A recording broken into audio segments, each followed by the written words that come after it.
De la 3 de febrero, el descubrimiento de, pero un momento, el descubrimiento de ¿Quieres pasar directamente? Historia y memoria de los textos escolares argentinos, 1880-1930. Buenas tardes. La forma de acercarme a esta mesa de historia y memoria fue una revisión, como bien planteó Bettina recién, de libros escolares. No solamente libros de enseñanza de la historia, sino también libros de lectura, libros de efemérides y anecdotarios, porque los libros de lectura del periodo trabajado, 1880-1930, tienen una carga muy fuerte de lecturas históricas. Los libros de efemérides y los libros de anecdotarios, no sé si se me oye, pero más que esto no sé. Los libros de efemérides y de anecdotarios son un soporte para el maestro, al igual que las cartillas para su trabajo en el aula. Antes de ir directamente a qué plantean los libros de texto, algunos elementos como para tener en común. Los libros de texto se pueden estudiar desde muchísimos ángulos y creo que lo mejor es cruzar estudios de historia de la educación, memoria, si quieren, el análisis que hace Pierre Nora del Petit Lavis es magistral. Se puede acercar de múltiples ángulos a los libros de texto, pero lo que importa para este periodo, fundamentalmente 1880-1930, es que los libros de texto son el pilar del trabajo del aula. En el caso de Argentina, estoy situándome en el contexto de una época de grandes cambios, estoy situándome en la época de la ley 1420, en una expansión de la primaria, que todavía, según las autoridades, no cuenta con la cantidad de maestros bien formados que se necesitan para esa matrícula en expansión. Si yo no tengo tantos maestros y los que tengo no están bien formados, la forma de garantizar que en el aula se enseñe lo que hay que enseñar son los libros de texto. Por lo tanto, estos primeros años, cuando hablo de primeros años, me extiendo hasta 1905, por ejemplo, los libros de texto van a tener un foco puesto sobre ellos y va a haber una política muy activa del Estado con un gran gasto y con un gran involucramiento por parte del Estado y de grandes figuras en la redacción o en el control de los libros de texto. No tengo buenos maestros, no tengo muchos maestros, pero si enseñan lo que el libro de texto dice, entonces es importante el libro de texto porque es el mejor rastro de esas ideas que se pretenden trasladar a esta Argentina tan cambiante, ¿no es cierto? Esta Argentina que se va conformando, una nación con grandes problemas hacia el interior, pero además con una cantidad de inmigrantes que van llegando y que está generando cambios constantemente. ¿Por qué dije 1905? Primero, porque toda la década del 80 y del 90 va a haber licitaciones y concursos. Es decir, se va a buscar que lleven los libros de texto a todas las escuelas en el territorio, que lleven los libros de texto, que sean el pilar de la enseñanza, y vamos a pasar de las licitaciones a los concursos. Va a haber concursos donde van, no solo de historia, yo hablo de los de historia, pero va a haber concursos para los libros de geografía, va a haber concursos para los libros de lectura, y se va a establecer en algún concurso solamente estos libros se pueden usar en el aula. En otros concursos se va a establecer solo estos 3 se van a usar en el aula. Ustedes saben que la gente de historia es complicada. Por supuesto, lo que van a patear los concursos van a ser los de historia, que van a empezar a decir, bueno, nosotros no estamos de acuerdo con esto, a partir de ahora damos un listado con un orden que tiene que ver con la proximidad con los programas. Y después, al concurso siguiente, lo que van a decir, no hacemos el concurso solo de historia, por supuesto. Nosotros contentos, pero bueno, ese es otro tema. Es decir, hay toda una política que lleva muchos años de imponer libros de texto porque son los que marcan lo que hay que enseñar. Ya sobre los finales, cuando se empieza a discutir el libro de texto y se llega a decir ya a finales de la década del 90, un buen maestro puede trabajar bien en clase, aunque el texto no sea bueno, pero nunca un buen texto suple lo que un mal maestro no sabe. Es porque ya hay camadas de maestros formados como se considera que deberían estar formados los maestros en la época. Y a partir de ahí el libro de texto sigue siendo importante. Pablo Pizzurno va a ser en los primeros años del 1900 una de las voces cantantes. Va a haber una política que los textos van a seguir siendo importantes, pero no van a tener ese lugar primordial de los años anteriores. Y va a haber una mayor libertad, pongámonos de acuerdo. El maestro puede elegir, consulta con el director dice que sí y le avisa al inspector. Tampoco es que el maestro pudiera decidir alegremente, pero es un cambio notable con respecto al periodo anterior. Es interesante también porque en este periodo, 1880-1930, este quiebre que se produce aquí sirve también para el tema de historiografía. ¿Por qué? Porque los libros que se usan hasta... Ustedes saben que los libros de texto tienen tiempos, hay algunos que son anteriores a 1880 y siguen mucho tiempo después, pero digamos que hasta el centenario, por poner una fecha y no es tan exacta, son libros que tienen una fuerte marca de la obra de Mitre, la Galería de las Celebridades y la Historia de Belgrano.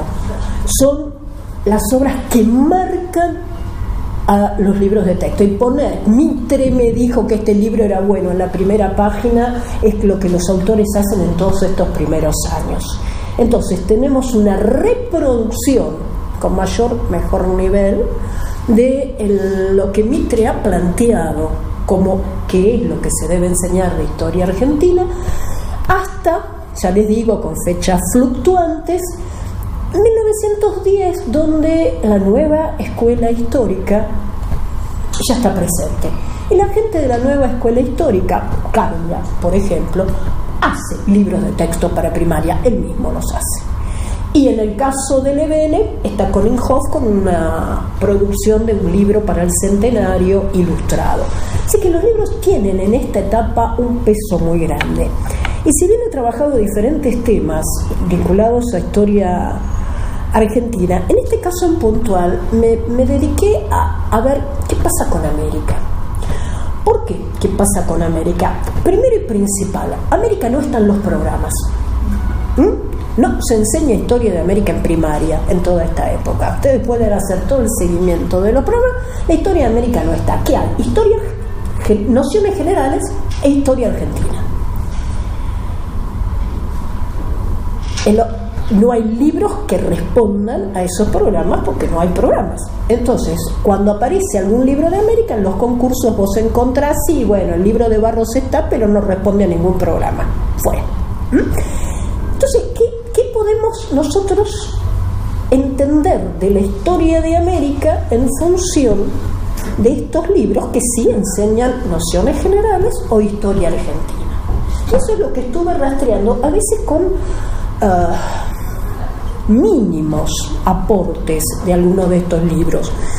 ¿Qué vamos encontrando? Bueno, primero yo lo agrupé como en 3 temas, ¿no? 1492 por un lado, esto tan difuso, entrecomillado, que somos los americanos, y después cómo es el posicionamiento de Argentina con el resto de los países de América. ¿Qué es América? ¿Qué es América en estos libros?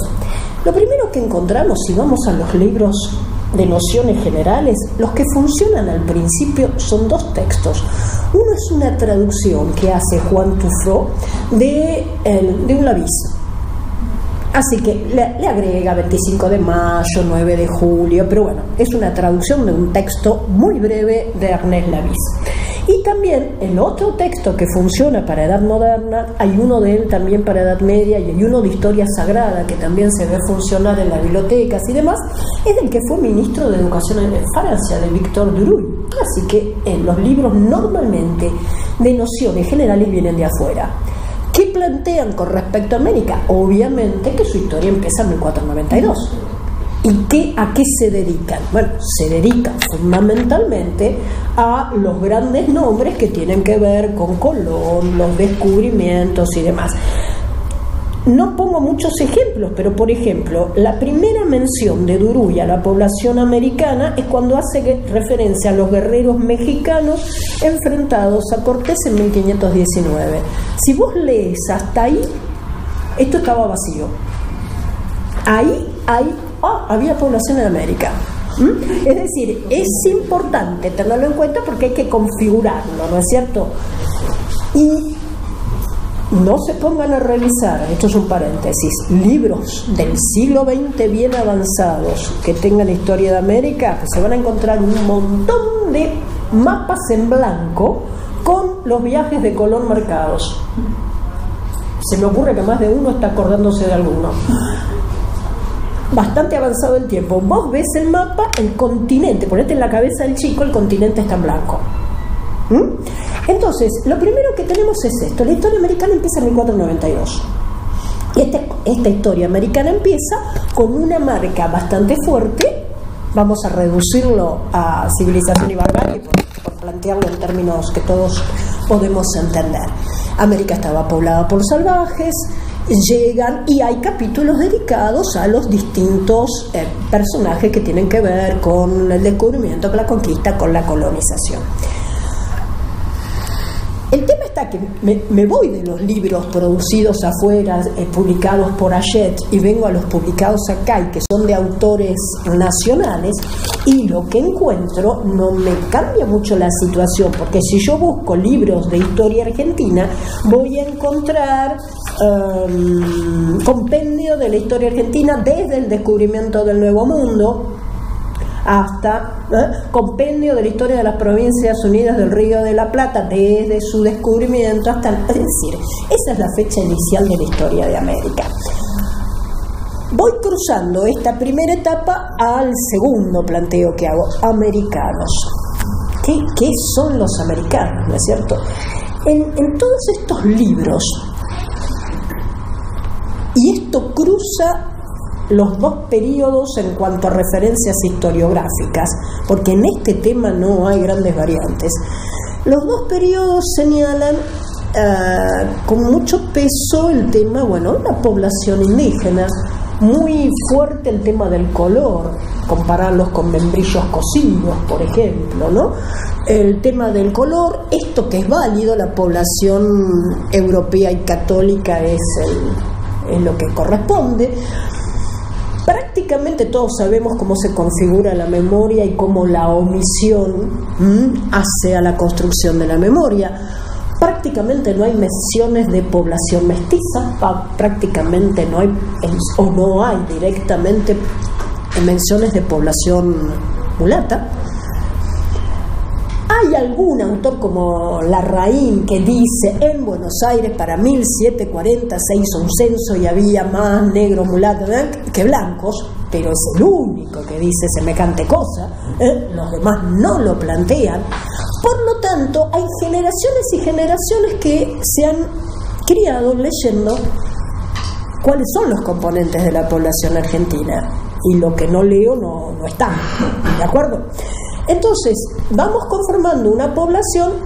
Sí hay, sobre todo en la primera etapa, lo que planteo, digamos, con influencia de la obra de Mitre, sobre todo, una mirada que sirve para cargar contra España.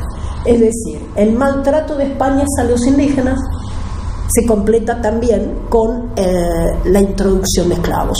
O sea, si España quería empeorarlo, el maltrato que le dio a los indígenas lo hizo con la introducción de esclavos y la barbarie que eso significa. O sea, para criticar a España me sirve, pero hasta ahí. Ya en la segunda etapa, Carbia, Levene y demás, empezamos a recuperar a España. Y de hecho vamos a encontrar textos que nos van a señalar a la madre patria. Eso no cambia la mirada con respecto a estos elementos de la población.